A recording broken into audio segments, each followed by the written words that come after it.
Hi there, good evening, and welcome to Prog Monster. My name is Murph, and I'm the host of this show, a show dedicated to progressive rock, hard rock, heavy metal, and other rock genre type music. Okay, today we're doing our series, and we're on episode 9 today, of rock and roll greats who thrilled us but have since passed on. I chose two people today, I think more differently than I have any of the ones prior to it. These ones I didn't really choose so much for their music, although they're both fairly impactful musicians, but I chose them more for the stories that came from their histories.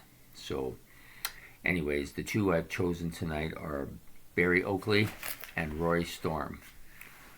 Okay, so Barry Oakley was the bass player for the Duane Allman Band. I know we did, for the Allman Brothers, sorry. I don't know why I call it the Duane Allman Band. For the Allman Brothers Band, he was the bass player for them. And oddly enough, we're doing him after having done Duane Allman last night. So anyways, Barry Oakley, just give you his vitals first and then I'll tell you the story. Okay, so he was born April the 4th, 1948 in Chicago, Illinois. He died November the 11th, 1972 at the age of 24 in Macon, Georgia, in the U.S. Yes, the same Macon, Georgia that Duane died the year before. Music, he was blues, rocky jams, and southern rock. Of course, his instrumental was the bass. He did play some guitar as well as vocals. And so anyways, the story about Barry Oakley is this. Okay, so he was a member of the Allman Brothers Band, one of the originals.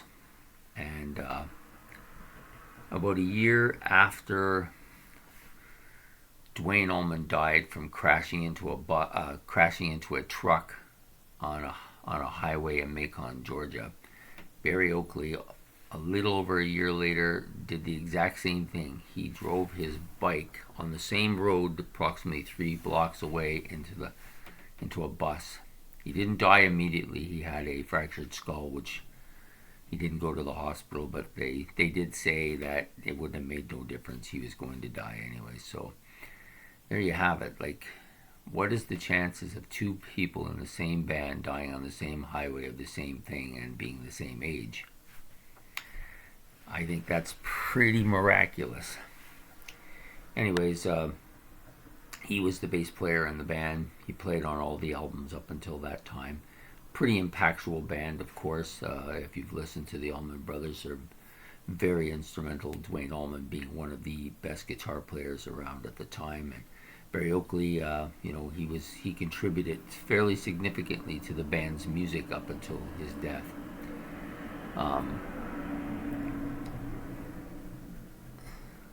The thing I like about him is that, the other thing was that they were actually both buried beside each other in Macon, Georgia.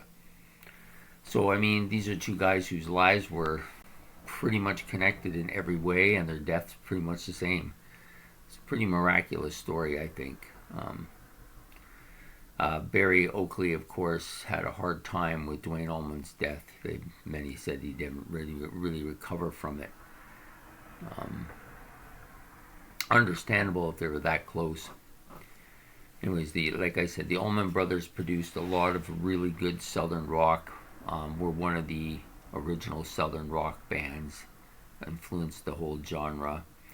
And I think Barry Oakley was a major contributor to that band and to that genre of music. It's just kind of sad that had to happen twice in a row, but, sometimes these things happen, I was quite actually surprised. I didn't know the story of the Allman Brothers too much because I wasn't really into their music as a young person. I've only just started in the last year to start listening to some of their stuff, and I like it quite a bit. I don't think it would have been music I would have listened to when I was young. It was even Leonard Skinner, who I liked, I really didn't like that much when I was younger. The music was harder for me to get into. I didn't start getting into that kind of music until I was in my 30s, and now only into the Allman Brothers in the last year or so. So, for me, it's an exploration of the whole genre of music, and the Allman Brothers specifically. But I didn't know this story, so I was kind of like, is this real? So I actually went to several sources just to make sure it was confirmed, because you can't always trust everything you see on the internet. So there you have it, Barry Oakley, bass player, vocalist, founding member of the Allman Brothers. Pretty interesting story, I think. Okay, so the second person, Rory Storm, who was a skiffle, the same as a lot of bands were at that time period, but he became a rock musician with Rory Storm and the Hurricanes. Now, his born name was Alan Ernest Caldwell, or Alan Caldwell was what he was known by. He was born January the sorry, I can't even read my own handwriting. Yeah, January the 7th, 1938, in Stony Croft, Liverpool, and he died September the 28th, 1972, in Broad Green, Liverpool, England. Of course, this skiffle, and then he became a rock musician after that. He was a vocalist, pretty much, predominantly, and was active from 1958 till his death in 1970. Well, actually, yeah, till his death in 1972. Although he died of appendicitis complications. I'll talk a little bit more about that shortly. I just wanted to bring up why he's notable.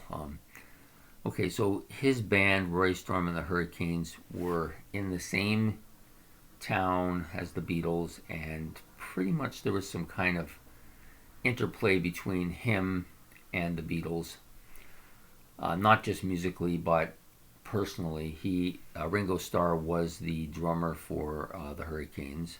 At that time it was Richard Starkey, and then he became Ringo Starr later, obviously, when he's with the Beatles. So his interaction with the Beatles were his sister Iris dated both George Harrison when she was young, and then a little bit later in her teens she dated Paul McCartney. So there's another connection to the Beatles there.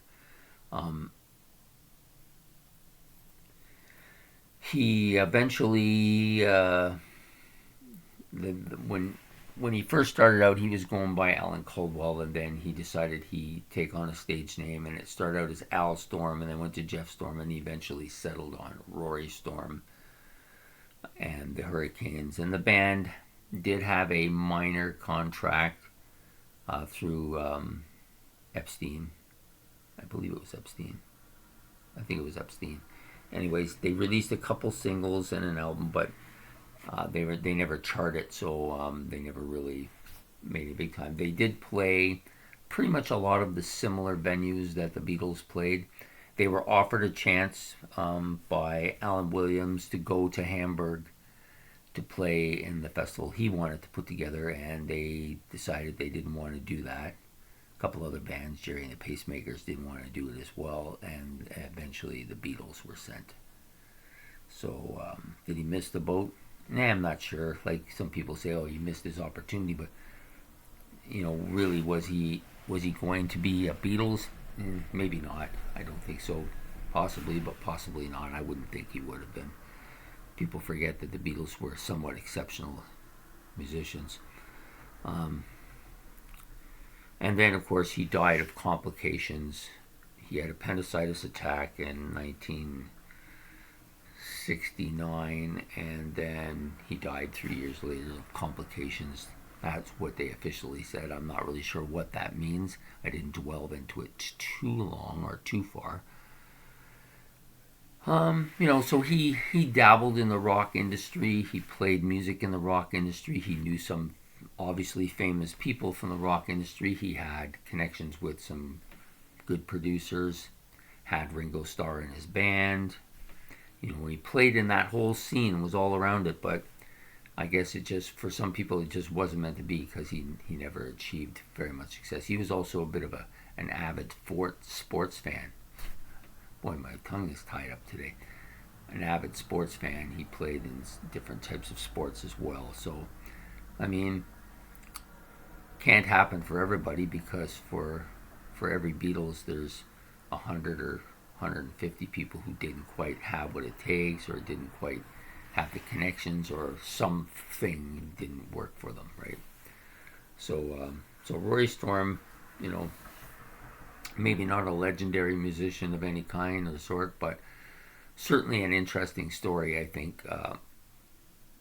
I would have liked to have read more about it, but sorry, there just wasn't much more to read about it.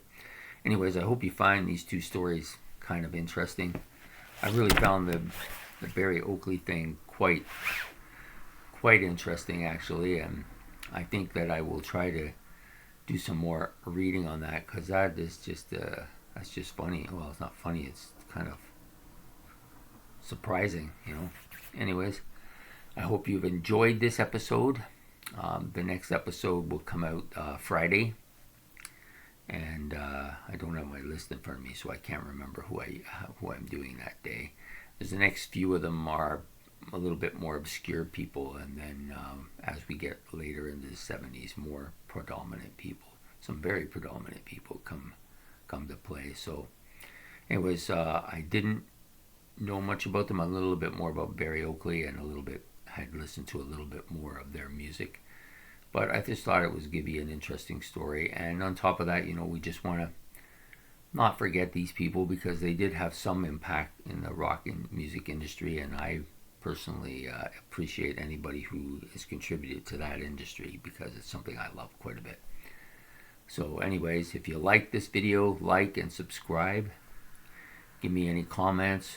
If you know anything about these two people that maybe I'm missing here, or maybe I misread something or misrepresented something, please, comment. And I like to get it accurate as I can. And so I've enjoyed this series up till now, and it's going to be going on for some time, because it's, we're only in 1972, so that means we got 50 more years to go. Anyways, I hope you, like I said, I hope you enjoy it. And from Prog Monster, you have a good evening. We'll see you later. Bye.